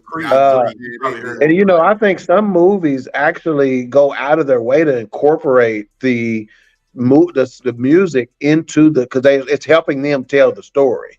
And I think to Ben's point, this particular song helped paint that picture. Like I've said before, Tarantino says he has the soundtrack before he has the script. That's right. You know what? I can recognize. Think about this, Wilkes. How many times have you heard a song and you pictured us opening scene of a movie to go with the song that you're hearing? Absolutely. The movie doesn't exist, but when you hear this song, you see it in a film somewhere. Exactly. Here's the funny thing to that. I've never done that. Here's the funny thing with that. People have always asked me, "How do you listen to jazz music?" And this was in high school. And I'm like, it has no words. I was like, I don't need words. Yeah. That music will make me. It will take me back to a place. But place. It's speaking to you, though. It's speaking exactly. Right. It's speaking to you in a way that words probably can't. Exactly. There are songs that I'll hear that as a kid I thought, man, they just wrote this. But when I go back and look, that song came out in 1987 or 85. And when I hear it don't be again, saying that like that was a long time ago. but the thing is, my point, I remember being that kid riding in the back seat when my grandmother was driving, and I hear that song, and it reminds me of that Saturday, of that weekend. It takes me back to that place. It's just like when I'm in the kitchen and I'm cooking something. Good, no. And I'm, if I'm recreating something, it was glue. That music is always the driving force. Yeah. Anything, when I don't cook without music. Yeah. I'm preparing something, that music is in those ingredients. That music is in those things. That's the whole vibe, boy. Yeah. Oh. Hey, I done made several prayer draws come off by putting some music on, pouring a glass of wine and cooking while they shoot. Look at here, man. Hey, we call it the panty dropper, baby. That's exactly right. But you know, I don't know if y'all saw this video recently. I can't remember if it was Facebook or TikTok or what, but it was somebody playing a guitar, and the caption said, "It's the reason why they say this guitar is talking to you. They like, listen, and don't it sound like a black woman, like just moaning?" Yeah. And when I say this guitar literally saying, if you close your eyes, you could hear a black woman just moaning, like kind of like our grandmas used to do with church music and stuff like that. Yeah. It sounded like that, and I'm like, wow, this is. So sometimes when there are no words, the music has words. It's speaking to you. You can almost make out the words of somebody who can really play a good jazz solo or a guitar solo or whatever the case may be. What's up, Wanga? Let me say the name for B and have to try to mess it up. About to say it right. Let me count me out. I do not, but that would be a different form. He was going to call you something on what's the name of this movie with the Scar and all them, Lion King. He was going to call you something on Lion King. Yeah. He wasn't going to say it. What's up, Wanga? What's up, Wanga? Yeah, I don't talk to you now. Hey, I was saying it, but when you were saying it, you just didn't hear me. Wanga, what's up, baby? Oh, all right, so let's touch a couple of points before we get out of here. Love Hangover, when that was playing, that was man, look at here. Oh my God. Perfect. Yeah. That was the pod. Yeah. Real quick before we cut out of here, real quick. Yeah. I have to ask, when they got to the old Tane, across the back of the wall, was that what I thought it was? Is that was other clones? Here's the thing though. Follow me. They got darker and then they got lighter, but to the point one man on the end was white. Now let me ask you a question. Let me ask you a question. Is this the conversation where we say everybody has a little black in their DNA? Mm-hmm. No matter how you were removed from that origin of that source. Is that what I was getting from that in the background? Well, that's what he said. That's what he said. The older Fontaine, which is, I don't forget what his name was that, or what are they really trying to do? Yes. Are they trying to whitewash? Is that a whitewashing analogy, so to speak, as well? Right, like that's what they're trying to do to the community. So, and that's what he was saying. He was saying we're basically trying to make it a white race. He said assimilation. The key. Yeah, there you go. And he said it's going to take time. It's going to take time. There you go. Fontaine was saying, "Man, that ain't cool." He was like, "Well, I mean, you ain't got no choice. I mean, we gonna because he kept talking about how we're gonna perfect it. Simulation working on it. Annihilation. Yeah. But to Mayhem's point, though, again, that's just more art interpretation or interpretation of art. You know. Yeah. I think that's just as valid. Yeah. Okay. And that's okay. And that's I was just checking. I thought maybe I was reading too much into that. No. That's why you got to kill Slick, and that's why you got to kill Fine. Yeah. Because they were the mentally strongest. They didn't like him because he marched to his own beat. We can clone you physically, and you'll do what you want to do. But like he said, remember, Keith the Southerner said, "I should have killed you a long time ago," because he knew you would figure this out because you have the intellect to read people. You can, like, whichever lady I could send at you. You know, it's kind of like Ed Fox. I'm gonna send this girl Sunshine over at him. So you got to get independent thinkers out the way because Martin, Malcolm, Drew. Born in Texas, 75126.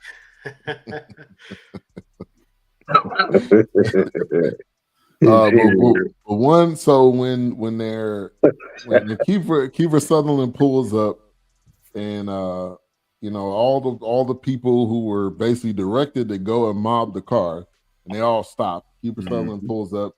The guy that gets out, his name was, I don't know what his name, I forgot what his name was, but he was one of the versions of original Fontaine. Yeah. But when he said Fontaine, you're like Captain America. That line right there, I was like, wow. So was he was the original then? That to me, that's immediately what I thought. Go ahead. And I've got another one I wanted to add. I have to say, when he was shooting at that other clone, how many times have we shot ourselves in the mirror? How many times have we tore ourselves down in the mirror? How many times have we rebuilt ourselves in that mirror? How many times have we told that person in the mirror, that's not me, and I don't want to go back to that person, but you'll never be me.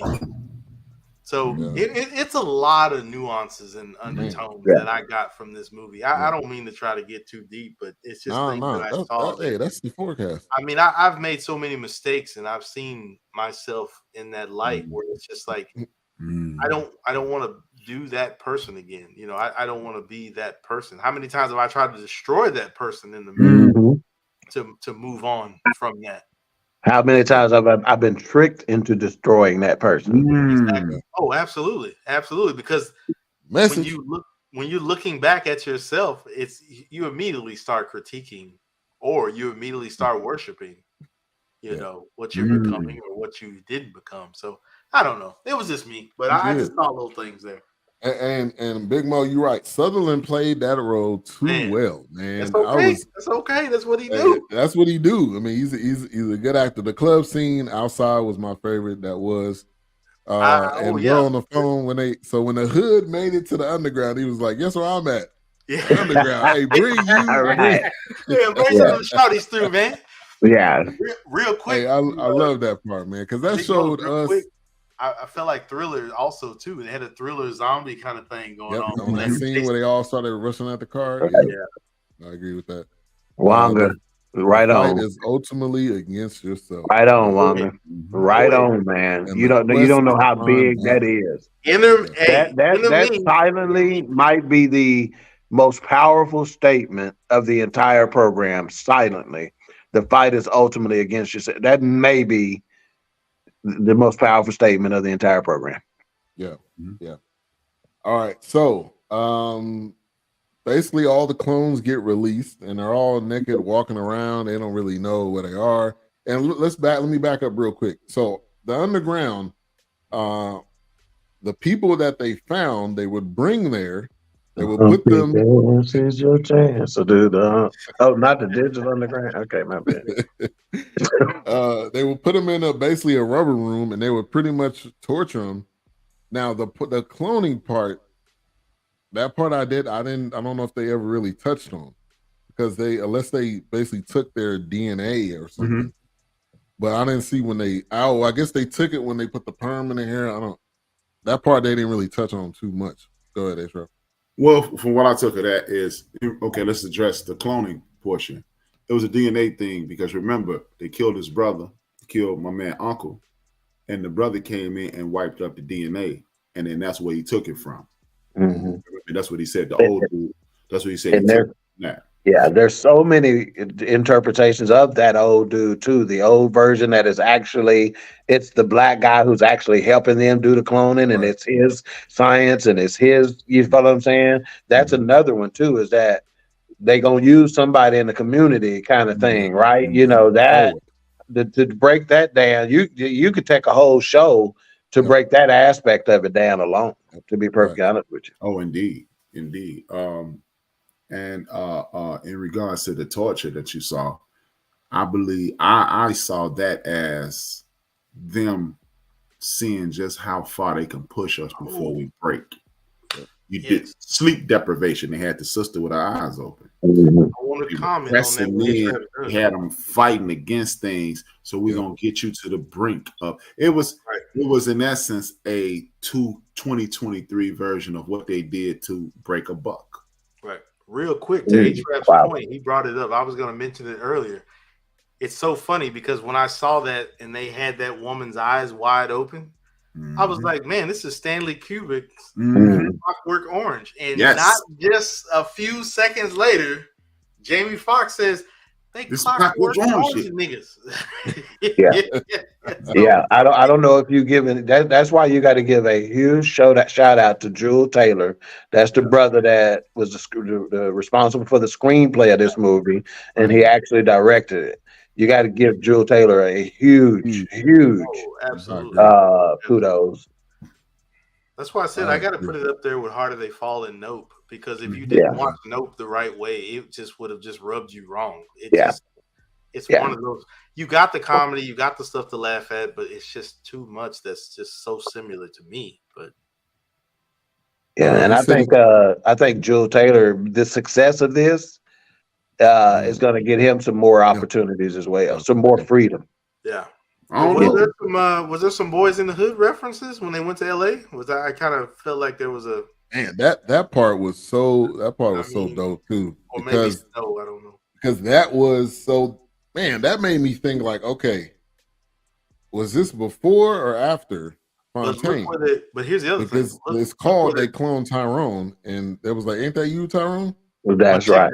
But check this out. That's right, man. They're in major parts of this country where there's major riots. Right. Yeah.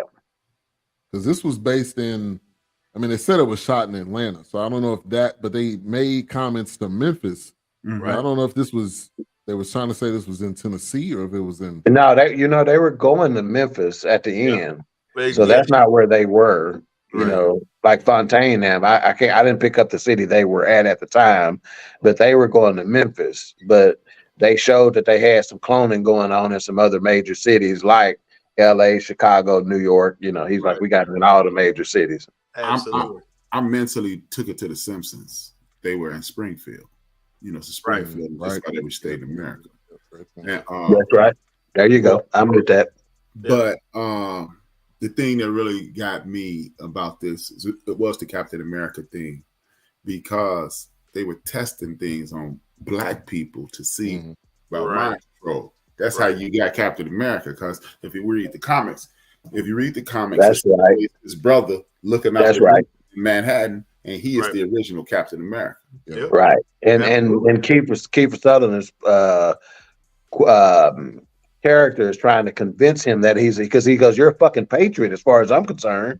Yeah. You know, you're Captain America. You know, it's like you're doing more for the country by going through what you're going through. That's what he was trying to convince him. It may have gotten to a point where this is just me, but because the next Captain America is white, that Black man wasn't going to allow you to control me. Even though you give me these abilities, I'm not going to allow you to control me. I don't work for you. Yeah, you gave me a gift, but I'm not going to let you control me with it. I agree. You're right, Gary. The LA scene showed that Black men were perpetuating the same cycle in every corner of the country. Absolutely. Different corner stores, same situation. He had the Chucks on. He pretty much, and shout out to Boyega, just pretty much changed the whole city, changed the way he talked and everything. But the point in the film where, he kept knocking on the door, like, hey, mommy, you need something? Like, no, I'm good, baby. I'm just man. When he went into that room, I was like, it's a recorder. It's just saying stuff over and over and over again. But when he comes in there and he realizes it, he's like, this ain't real. Like, none of this is real. Right. Because it was at that point we was like, I'm just gonna be who I am. Because Yo-Yo was like, man, let's figure this out. And he was like, nah, I'm just gonna be who I am. It don't matter to me. Which I knew he was lying, because he was the one that was more so trying to get to the truth than anybody. So at that point, and then when you fast forward to Tyrone, it's the same thing. You go and knock on the door, and it's a recording in there because he never actually went in the room. Right. So, Big Most is I don't know if Wilkes or Doc mentioned it. It's the Yo-Yo thing again. It's you had Yo-Yo, you had Queen Latifah, you had MC Light, Lane Q and other female rappers, and we are going to substitute a quality woman for a fictitious woman, and y'all play with my yo-yo. Right, y'all gonna think this woman is what you think we gonna make her what you think she should be, and she's just a simulation of something. And again, it goes back to the sister in the movie. If we can just keep her steady, keep her steady, and we can eliminate these dudes, we'll infiltrate. And like the white dude with the afro, I think he was a science project in itself. Oh yeah. Oh, I'm sure. Because as y'all said, the clones kept getting lighter. Mm-hmm. They keep getting lighter. He's a wigger. Change. Right. So we got to figure out how to get this hair straight, and then we can control the world. Right. Oh, absolutely. Because H-Rap's point, Keith Sutherland said the hair was a little annoying. Yeah. Right. Yep. Yeah. He was dropping hints on like this is bigger than you, Fontaine. Just keep doing what you're doing. Right. Slick Charles, just keep doing what y'all doing. Y'all ain't. I mean, but y'all they never dead or whatever. Yet they still never said who the Fontaine was working. The older Fontaine was working for. But if they do another one, maybe they'll unveil that. But I don't know. I'm curious now because it's like when my mind started racing, I'm like, okay, you did this in the Black community. Are you going to do this in the Latino community? Are you going to do this in the white community? You going to make another one? Probably not. But that's just how my mind. It would be closer to get to all the way white if you went to the Hispanic community, if that's what you were trying to do. So right. But who knows? You could do another one though. It's if you don't have to, what it is a metaphor for saying Black people are the more powerful gender. Everybody else, if you want to get into the Yakub and all that stuff, they're genetically recessive. Yeah. So you don't need to dominate the genetically recessive. Well, and I think it may be even easier to do so if you don't think for one moment that the white community is not being mind controlled. You pay attention. They talk attention. Watch anything that says evangelical on it. Excuse me, it's easier than pickpocket man. If you make him feel that, no, you don't have to pickpocket man. You don't have to pickpocket man. If you make him feel greater than that guy. He'll empty his pockets. Mm-hmm. Yeah. Come on. All right, let's get to final thoughts. We're gonna start with H-Rap first. Final thoughts.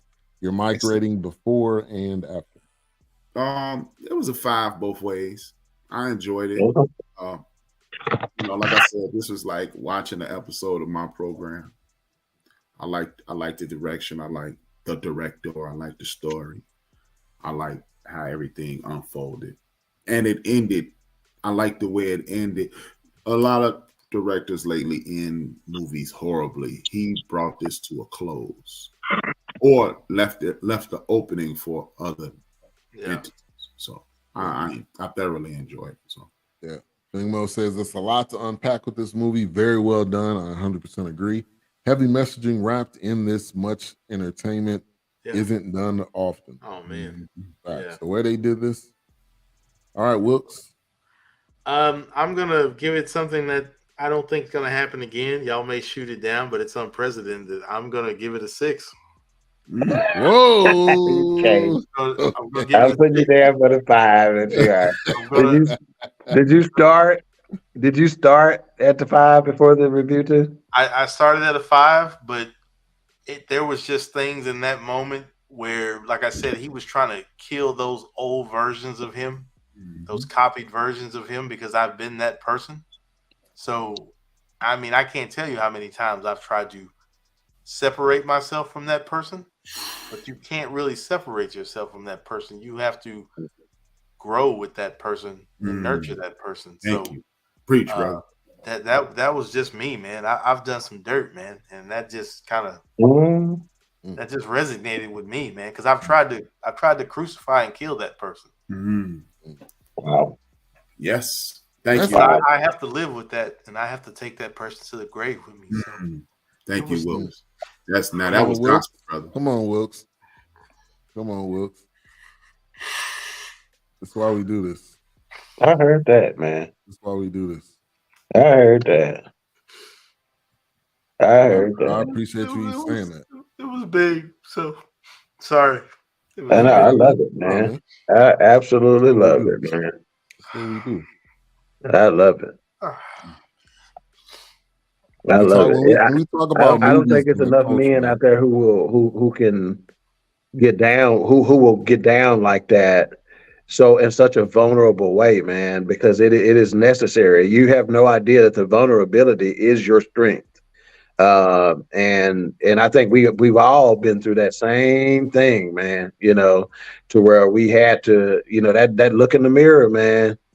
If you can't do it, matter of fact, I got news for you. I'm the kind of dude who I'll practice it. I'll look at myself in the mirror frequently just to make sure I still can, you know. Wonga with this comment, man. Yeah. Man, we all about to share some too. He said, "Oh boy, you ain't lying, Wonga." You hear that, man? You read that comment Wilkes that Wonga said, man, that is a repentance in the way that it was intended to be. See, here's that interpretation of that scripture that says, confess your faults one to another. You understand what I'm saying? But a lot of folks don't get that, man. And that's what he just did. Put that to you last week. That's right. That's it, man. That's it, Wonga. Come on, Big Mo. He said, yo, just showing the flash. Come on, man. Come on. Really, man? I agree, Mo, but that's out of place right here. You know, we want something else, Mo. You're right. But... I appreciate that. Yeah, that's what's up, man. That's what's up, man. All right, dog. I think I'm on this Wilkes thing, man, because I think there's much more of that to be shared. I think it can be so beneficial, man, you know, to a lot of brothers out there, man. You know, I'm just telling you the truth. It's so much there, and him saying that in such a real way that I just think it can inspire somebody to get real with themselves. Because at the end of the day, that's who you need to be real with. You can fool me. Oh yeah, but you can't fool You yourself. can fool me. Yeah. You know, I used to be a pastor back when I was a kid, man. When I first surrendered back at age about 12 or 13, man, and he used to always say, "Don't fool yourself." Yeah. You know, and because again, you can fool a lot of folks. Right. Yeah. But at the end of the day, you know what time it is. Yeah. There's multiple scriptures that says all men are liars, but you can't lie to yourself. Yeah. Right. Yeah, exactly. Yeah. See, there's a reason. One of the reasons why I operate in as much peace that I operate in, Wilkes, is because I don't lie to myself. Oh yeah, you can't at all. There's no way. I operate in such a peace. I know what I am. I know who I am. I know whose I am. Right. I know why I am. Right. They can't bullshit you when you know the truth. Mm-hmm. Yeah. You know, even when I go do something that's a setup, I know this shit is set up. I'm going in there willingly. Right. Oh, absolutely. Yeah. Absolutely. You ain't fooling me. Right. Ain't nothing new here. Yeah. Ain't nothing new. Yeah. So anyway, the movie just became what it's intended to be. Second shit. You know what I'm saying? That's what it is anyway. That was one of, you know, again, we talk about the forecast and its organic nature. And in fact, to be perfectly honest with you, I had somebody in Destin ask me, how did you get started in that? And I told him this story, you know, how the forecast got started and its organic nature. And the organic intent of this show is that, you know what we realized? The movie is just an excuse for us to talk and get to this real deal stuff right here. Yeah. How many of us, I mean, we've all had moments before we get on the show, weeks, days. I had a moment where I just got finished with my daughter and I come on here. I mean, you know, A-Trap has stuff going on. We all have had stuff. We come on here and this is the highlight of my life. This is therapy. Yeah. This is therapy. Yeah. Oh, absolutely. Yeah, we may not shed no outward tears every week. Yeah. But I promise you it's therapy. I know it have been. I done seen the look on A-Trap face in minute 3 and seen the look on A-Trap face in minute 1 hour and 3, and they two different people. Yeah. If you were to watch the beginning of the show and the end of the show, you'd think, "Oh, wait a minute, did I switch episodes?" Because his entire demeanor has changed. Because the therapy has done what it should be doing. And when we see some folks think when we trying to promote this kind of stuff, this show, Queen 3 and King, The End of the Bench, whatever the case may be, they think we trying to promote ourselves. I'm trying to promote what this is going to give to you. Yeah. Because I know the value in it. Yeah. This ain't about hey, this is not outcome driven. This is approach driven. Oh, absolutely. Absolutely. I ain't tripping about this outcome. The approach is right. Yeah, I mean, I always cry when I get in the car. I mean, I don't know about y'all. All right. So I didn't want to go off of that because this. Hey, when I say I'm still marinating in it, man, because it's so good, man. I'm telling you, it's why I'm slowing around on even moving around because it's so powerful and it's so rare and it's so potent to what we need, man. And if I could bottle it up and bathe and baptize these young niggas in it, I would, man. I'm not kidding you, man. He said, baptize these young niggas. Hey, Trap, a part of it is realness, though, man. That's as real as I can get. Yeah. But anyway, let me go and get this race, man. I started out as a 4.5. And I finished out as a 5, just simply because, even when we talked about the depth initially, A-Trap, I was only thinking about the depth of the main point of the movie. Mm-hmm. But in essence, there are so many deep points and plots and subplots and landmines all over this place that supersede the main point. So again, started at a 4.5, but I am now at a 5. If you think back to the acting, I even thought about Tiana Paris's acting. Think about her acting in this film and tell me you don't think she did a good job acting. Oh. She is completely believable as that role. I don't, you don't see her as anybody else except Yo-Yo in this thing. Right. And I just thought it was solid from top to bottom. So again, started as a 4.5. I'm now a 5. Just for the record, IMDb is 6.7 out of 10. Rotten Tomatoes, this speaks volumes. 93%. What? Rotten Tomatoes don't get that kind of rating out. They don't give nothing. They don't get that kind of rating out. 93%, and Google follows that up with a solid 92%. Wow. Which may be both of those combined are probably the highest 2 Rotten Tomato and Google scores that we've given any movie that they've given any movie we've reviewed. To be perfectly honest with you, one may have been at a 90 or something like that, or high 80s, but they've not agreed like this in any film that I can remember. Yeah. So again, Tiana Paris, holla at your boy. All right, and I'll say this first. Perspective did a podcast a couple of weeks ago where it was just men. Doc Latoya was not on there. It was Eric Butler and some other guys, and they got on a topic about does there need to be more black male therapists? And they talked about the issues that us as black men and as white men have, that they're different. But I wanted to bring that up to say the therapy sometimes comes in different ways. What we doing tonight, that's therapy. Yeah. So there you go. There you go. And see, I'm trying to get off of it, man, but it's so. Let me put it like this: there's so many dimensions to this thing, and I just thought about Wilkes again, and I'm like, Wilkes is mayhem. And guess what? All of us have got a mayhem inside of us that we trying to, just keep tamped down so he don't come destroy this motherfucker. You understand what I'm saying? Like, we are doing you a favor. It's like you need King. See, there's a lot of folks I know look at King Doc and be like, that he too extra, and he doing this crown thing, and he got this big ass truck, and he got these personalized license plates, and he got that's my way of tamping that because I can, just kind of talk crazy on here and be silly and stuff like that. That's my being able to dump a lot of this toxic stuff out. So I don't destroy this motherfucker. Right. Yeah. Exactly. And so therapy comes in different ways. And when we can get together and have moments like this, that's therapy. So no doubt. All right. So What's the up, Erica Chris? Badu at the end singing Oh, loved Tyrone. it. So Loved it. y'all peep Oh, the man. lyrics That was change. nice. Loved it. That was Loved nice. it. My wife had Loved to it. tell me that. At first, I was like, it's just a regular Tyrone Yeah, song. no, I love right Changed away. it up. That to me, Yeah. it was already a 5. I would say halfway Yeah. in because it was so much to it. We could literally do a part 2 of this because we didn't even Oh, tap no into doubt. everything. No doubt.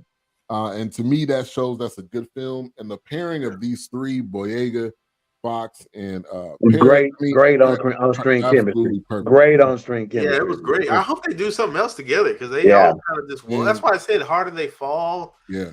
It's And just Boyega's range. I'm saying Yeah. Star Wars to this to Breaking to Yeah, we whatever. hadn't talked enough about him. Yeah, no. We haven't talked enough about him.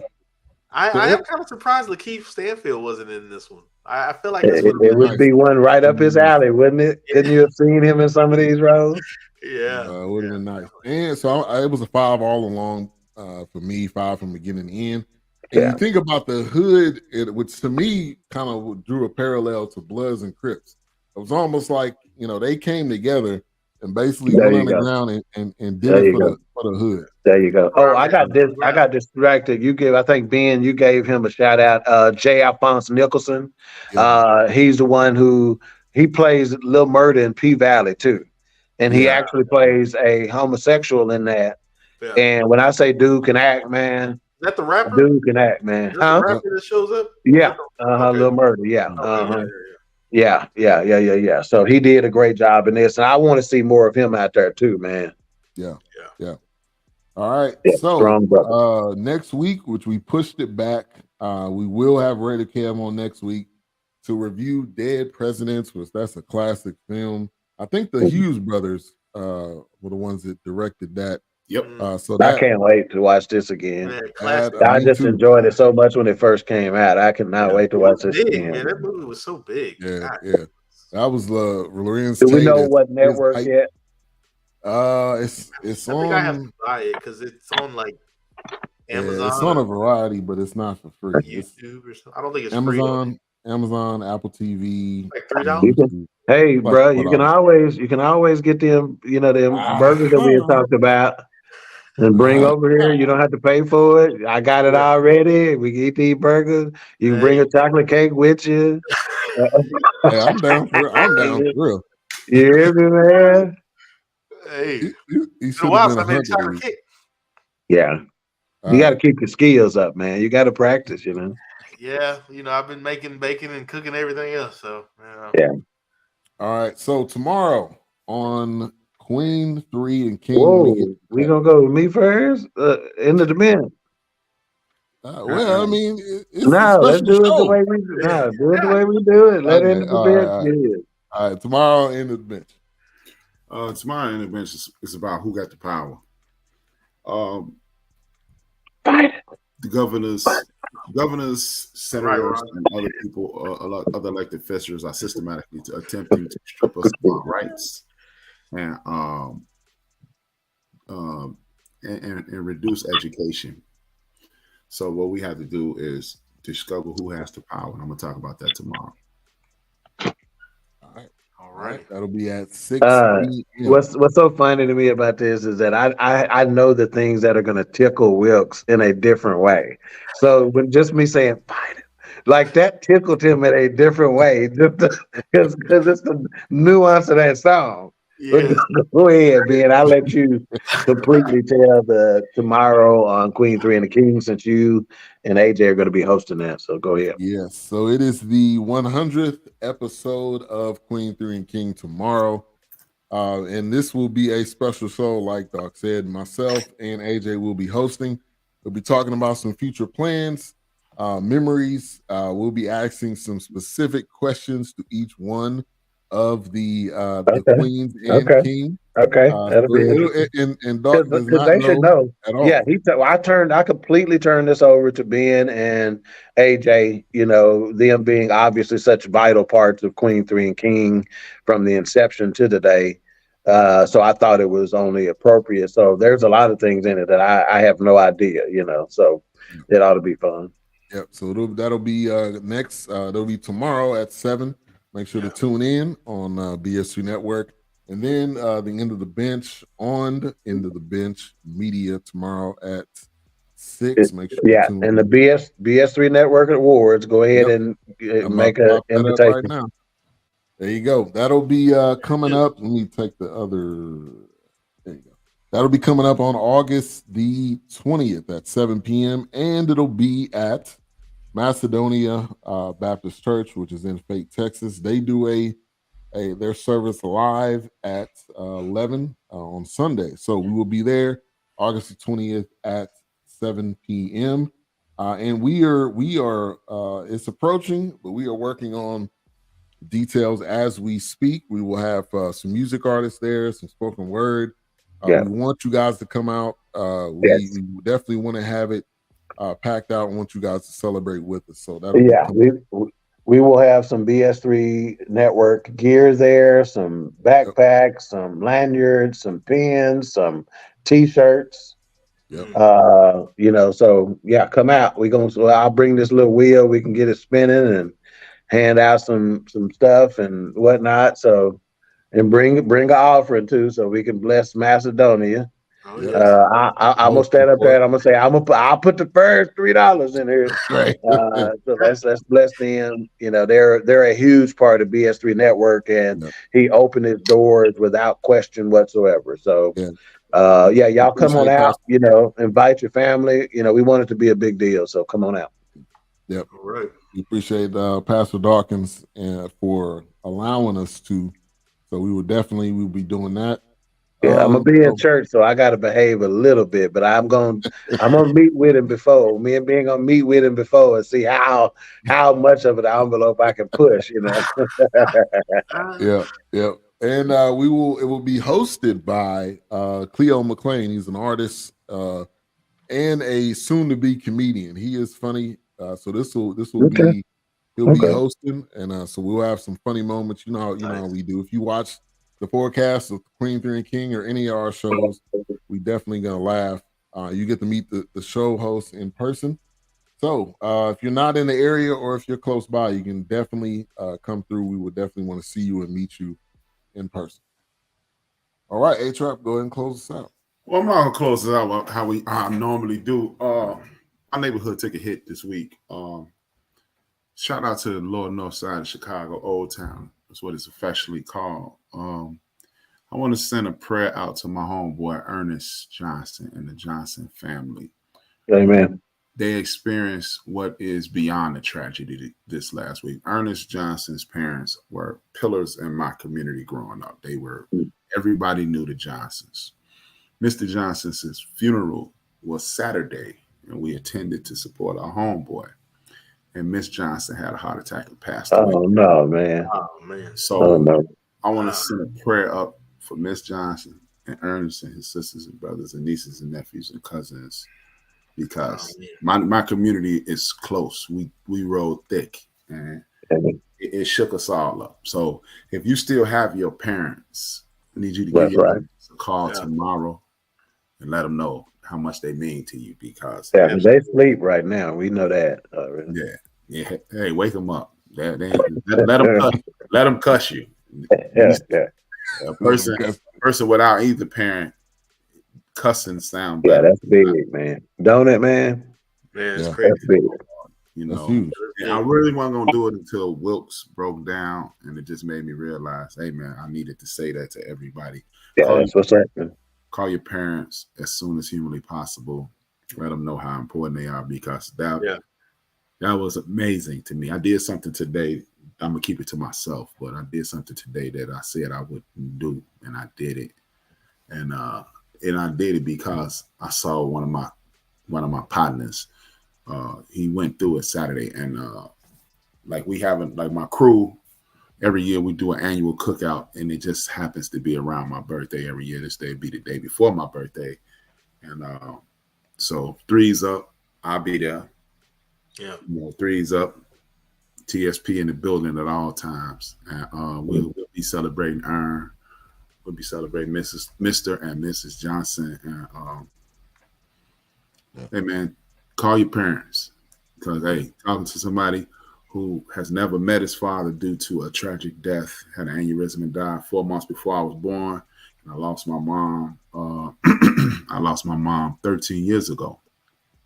So if you don't want to end up like me, call your parents, because it go, hey man, one day I got one, put like this, and this is a 2-year period, and I'm gonna be quiet after this.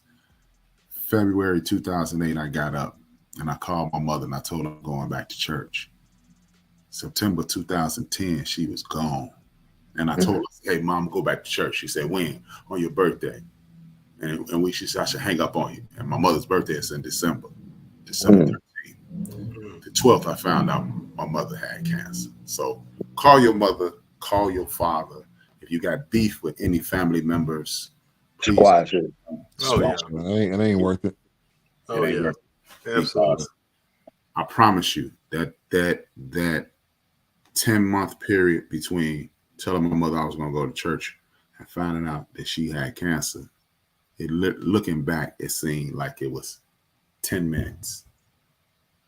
So, you know, I'm not emotional about it at this point, you know, but I just realized, hey man, when I saw one of the toughest cats I've ever met in my life crack. I'm talking about. Yeah. It was the closest I will ever experience to PTSD.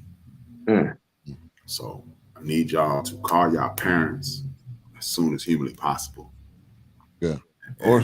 Or go by and see them. Yeah. I'm just close by. At the worst. Yeah, right. At the worst. Right. You just never know. What's up, Paul? But all right.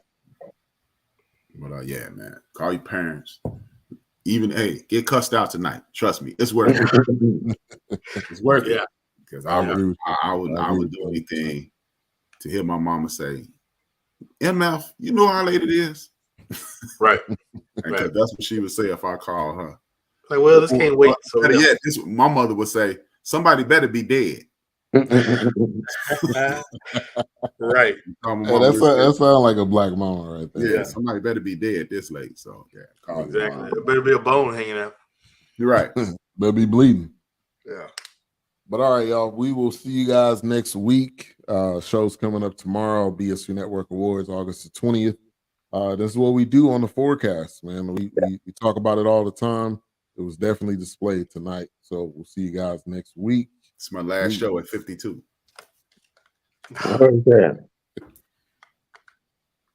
Peace. That's my last.